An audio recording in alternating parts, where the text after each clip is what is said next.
수행한 만큼 어쨌거나 이득은 있어요. 그걸 스스로 알아가는 게 중요합니다.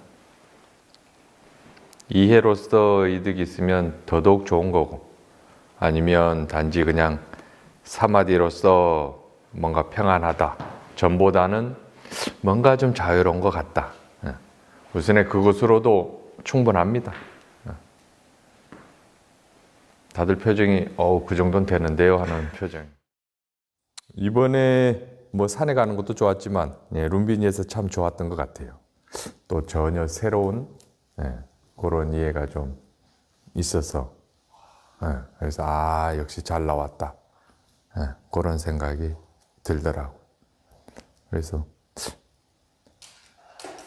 성지순례는 꼭 한번 다녀오세요. 그거는 뭐 하여튼 10번 말하면 입이 10번 아픈 거라 아주 좋습니다. 그 환경, 그러니까 생각이 이미 있잖아요. 부처님이 여기서 태어나셨구나, 여기서 깨달음을 얻으셨구나, 그런 게 함께 있단 말이에요. 그러면 신심도 좋아지고, 또 분명한 뭔가 이렇게 또 하여튼 머릿속에서 뭔가 번개불이 번쩍번쩍 하는 게 느껴질 거예요. 탁, 이거구나. 그런 아는 마음 상태에서 지금 이제 감각을 아는 곳이 이제 분리가 됐다고 그랬어요. 요때 아는 것은 이제 작용으로 보시면 돼요. 작용으로. 근데 상태와 작용은 함께 있는 거예요. 그래서 아는 마음은 두 가지 일을 해요. 쉽게 풀면 그러한 장소, 공간성, 그걸 제공하면서 그와 동시에 아는 성질도 함께 있어요. 같이 일하는 거예요. 제일 좋은 거는 지금 보는다는 사실을 아는 것, 이게 아주 좋아요. 요게 이제 결국 띠 빠져나 띠인데, 결국 이게 바른 사띠란 말이에요. 근데 이게 왜 생겨나냐면 감각과 감각을 아는 것이 지금 분리가 됐다고 그랬어요. 작용으로서. 이 아는 마음에 보는 게 함께 있어요. 근데 아직 그 사실을 몰라요. 그래서 본다는 사실을 아는 거는 여기서 지금 떨어뜨리는 거거든요. 여기에서 지금 떨어져 분리가 되는 거예요. 이게 위파사나예요. 진짜 위파사나. 대상과 마음을 분리시킨다. 이거는 힘이 좀 약해요.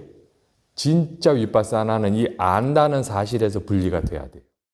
대상을 보는 줄 안다는 게 대상을 아는 것에, 이 아는 것에 보는 게 함께 있단 말이에요.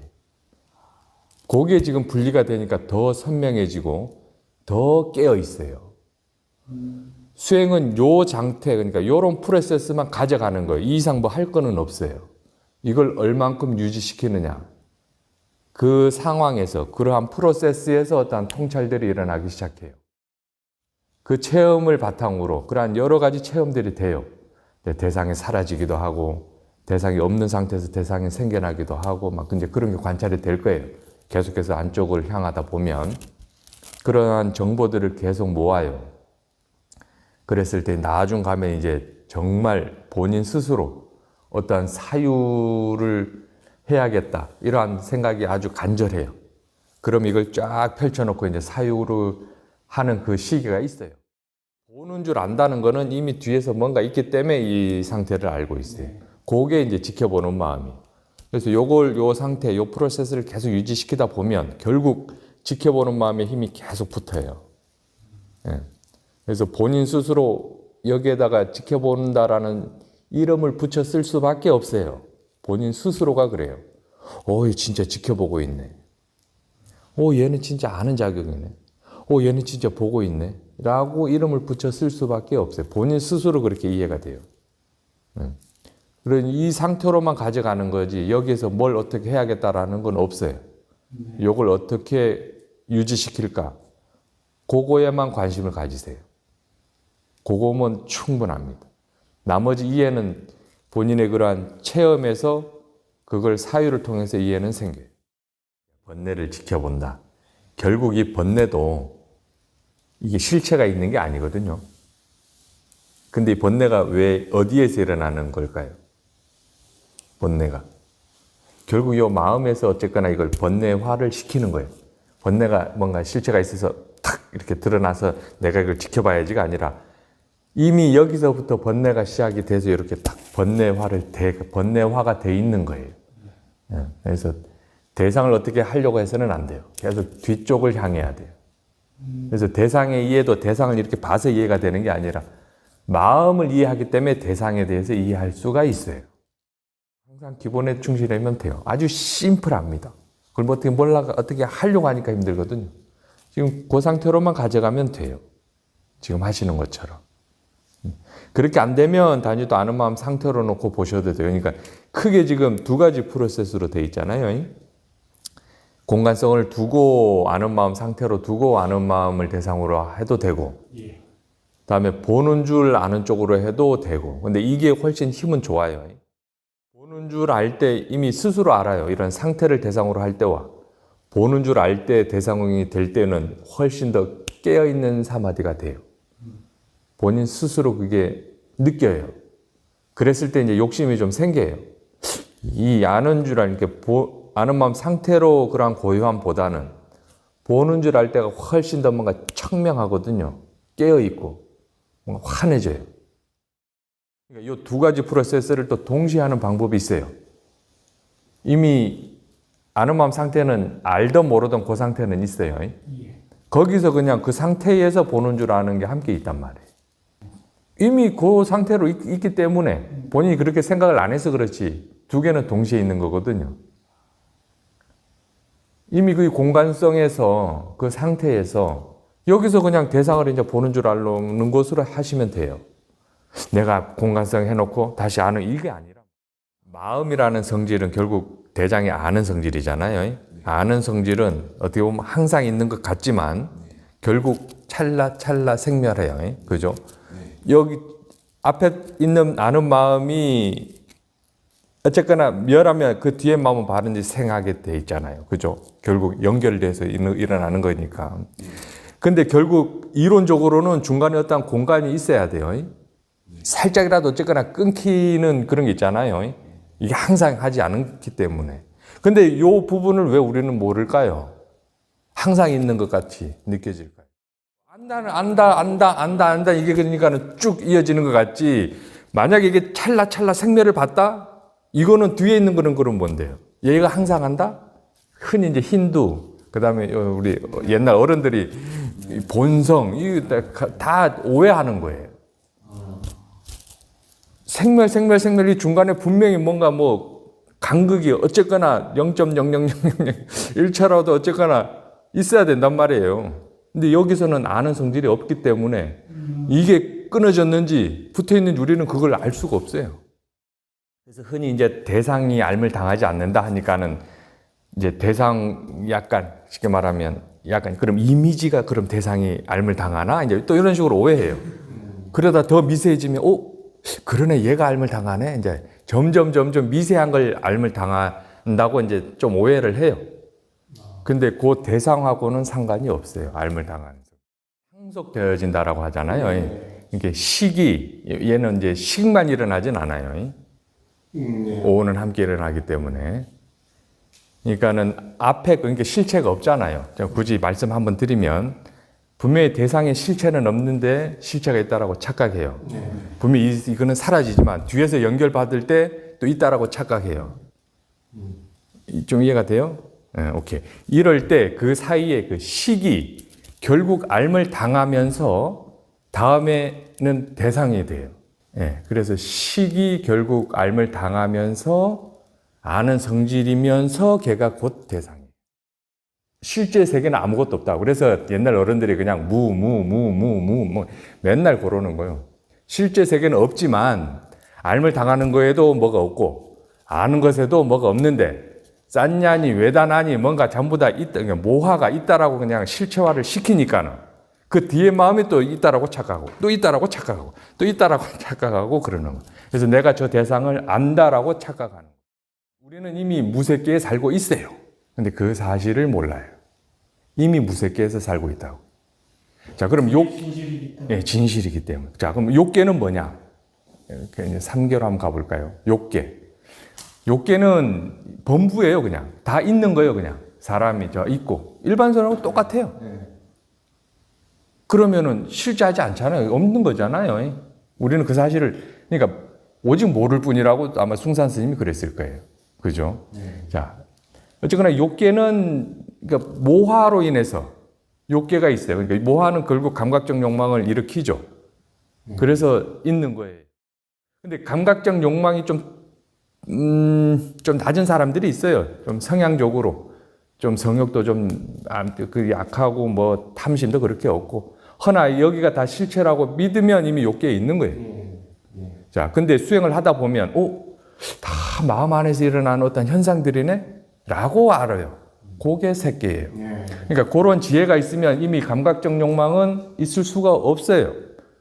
그걸 이해했다 하더라도 까먹을 수가 있어요. 사띠를 까먹는 것처럼. 그러면 있는 거예요, 이제. 그러면 그때가 또 욕계가 되는 거예요.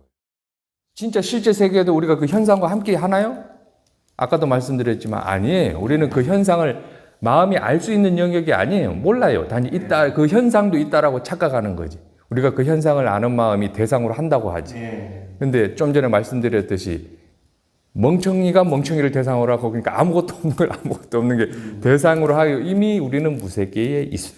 그래서 삼계는 항상 함께 있어요. 그냥 어떻게 견해로 보느냐에 따라 달라지는 거예요. 마음은 찰나생 찰나멸이에요. 근데 그 식의 작용이 대장인데 얘는 아는 작용을 해요. 그래서 방금 거는 아는 작용이지만 이 아는 작용이 다음으로 넘어가면서 이게 대상이 된다고요. 알물 당하는 성질이 된다고.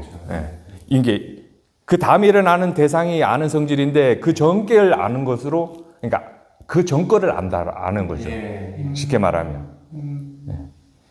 이치가 그래요. 이치가. 그래서 정확히 제가 그 구절은 기억이 안 나는데 어쨌거나 원숭이가 나무를 옮겨 다닐 때 이 가지에서 저 가지로 옮겨가고 이제 저 가지로 옮겨가고 이제 부처님께서 이런 말씀을 하신 적이 있거든요. 저는 그 부분을 이렇게 해석합니다. 지켜보는 마음은 항상 한다라고 사람들이 이제 착각을 해요. 그래서 이제 그게 이제 막 순수하다, 뭐 깨끗하다, 뭐 참나다, 진하다, 뭐 불성이다라고 이제 막 이름을 붙이는데 그건 좀 그나마 수행을 어느 정도 했으니까 그 상태까지 가긴 가는데 좀 낮아요. 경험상 제가 느낌적인 느낌으로 보통 한 세 부류로 나뉘더라고요. 이런 또 하는 일이 그거니까 가끔 유튜브 보면 이제 알고리즘 때문에 이제 그런 관련해서 좀 뜨니까 좀 보면 이제 좀 등급을 좀 나누자면 그나마 가장 좀 수준이 좀 낮은 사람들은 아는 마음 상태 가지고 얘기해요. 텅 비었다, 공간성이다. 맞습니다. 그 안에서 대상은 생멸하지만 그거는 뭐 불변한, 뭐 변하지 않고 항상하고 그게 이제 불성이다라고 이제 얘기를 해요. 여기서는 이제 막 수행할 수 있는 그 여건만 갖추는 건데. 그 다음 단계는 힌두에서 얘기하는 이제 버마일이요. 그러니까 주와 객이 이제 사라지고 뭔가 이렇게 탁 합일되는 거잖아요. 그러니까 그러한 선정 상태가 되면 저 소리가 난가? 내가 소리인가? 이제 이런 좀 막 별 생각이 다 들어요. 왜냐하면 구별이 안 돼 버려요. 보고 뭐 말고 이런 게 구별이 안 돼요. 오로지 그 소리만 탁. 그럼 이제 막 별 생각이 다 들죠.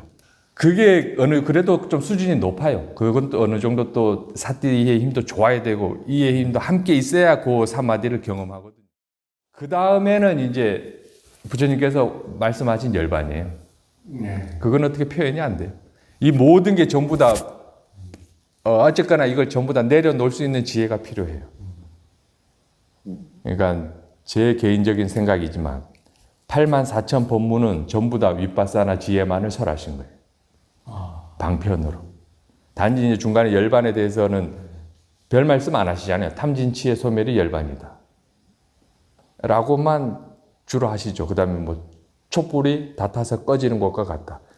그걸 어떻게 설명이 안 돼요. 설명했다가는 이미 본인 생각에 드러나는 거라 거기서 설명이 안 돼요. 결국은 뭐 대상, 보는 마음, 아는 마음, 지켜보는 마음, 뭐 지혜, 어떠한 지혜, 정말 수승한 지혜라 하더라도 여기서 탁 뛰어내릴 준비가 돼 있어야 돼요. 근데 우선은 이걸 도구로서 사용을 해야죠. 도구로서 사용을 해야 됩니다. 근데 옛날 어른들은 뭔가 경계, 여기서는 어떠한 체험이라고 하지만 막 그런 형이상적인 그런 거 말고 단지 뭔가 이제 대상에 대해서 생멸하거나 이런 거는 관찰하라 그러잖아요. 근데 옛날 어른들은 전부 다 그 경계라고 그냥 다 버려버리잖아요. 예. 그 이유가 있어요. 예. 그냥 하신 얘기가 아니에요. 여기서는 그걸 도구로 쓰는 거죠. 도구로 다 쓰고 이제 여기서 내려야 되는구나라고 스스로 알 때 이거를 이제 버릴 수 있는 거죠. 버린다는 게 뭐 너 쓰레기야 이게 아니라 살아가는 가야 되잖아요. 그죠? 예, 예. 그걸 그냥 이해해서 그냥 넘어가는 거예요. 이 또한 전부 내 생각이다라는 생각이 있어요. 우백가가 칠각지에서 우백가는 결국 여여함으로 보시면 돼요. 예. 여여함. 어떤 뭔가 이렇게 어쨌거나 대상의 시시 분배 이런 게 많이 떨어져요. 누가 뭐라 해도 그냥 말 그대로 여여해요. 그걸 우백가라고 보시면 돼요. 부채가 있어서 여러분들은 부채를 아는 게 아니에요. 결국 왜냐하면 그러면 이 이치라 그러면 여러분들이 부채를 만들어내는 건 아니에요. 그죠? 어쨌거나 이 부채가 눈에 부딪히는 건 맞아요. 상식으로 그러니까 세간적 상식이죠. 그럴 것이 다인 거지 그렇다는 아니에요. 왜냐하면 우리는 그 사실을 알 수 없기 때문에. 그렇죠? 그 뭐 요런 모양이나 어쨌거나 여기 부딪혀서 어떠한 있다고 이제 의사들은 얘기하죠. 그까지는 우리가 부정할 수는 없어요. 단지 그냥 그럴 것이다라고만 아시면 되죠. 근데 그 모양을 우리는 그대로 해석을 못 한다고 그랬어요. 싼냐. 여기서 이제 대표적으로 이제 싼냐의 작용이 시작이 돼요. 가가 굉장히 큰 역할을 해요. 예전에 있던 그 기억을 이제 끄집어내는 역할이기 때문에. 그래서 마음은 그러니까 요게 있으면 이제 촉이라고 해요. 어떠한 정보가 시작이 되죠. 그러면 어떠한 정보가 있다라는 거는 그 정보를 반드시 받아들이는 작용이 있어야만이 그 정보 또한 있어요. 그 정보를 받아들이는 게 외다나예요. 아직까지는 부채의 모양 색깔이 없어요. 네. 그 상태를 비상, 비비상처라고 해요. 근데 그게 체험이 돼요. 비상, 비비상. 그러니까 상이 아닌데 상 아닌 것도 아니에요. 그러니까 예전에 상은 분명히 부채라는 상이 있어야 되는데 근데 이게 뭔가는 있는데 이게 이름도 못 붙이겠는 거예요. 이게 도대체 뭔지를 몰라요. 근데 거기서 이제 본격적으로 상의 역할이 시작이 돼요. 그 전에 기억되어 있던 게 이제 이름을 붙여요. 부채라고 하죠. 근데 만약에 처음에 부채를 안 본 사람은 뭔가 그래도 옹알옹알은 하겠죠. 그러면서 이제 대상이 드러나는데 이제 그렇게 시비 거는 사람들도 있더라고요. 자, 그런데 여기서 이제 부채네라는 이름을 붙이면 이제 그게 명이에요. 이름을 붙인단 말이에요. 말 그대로. 그럼 이름과 붙임과 동시에 그와 함께 색이 생겨나요. 그게 지금 이건데 그래서 이게 지금 명색이에요.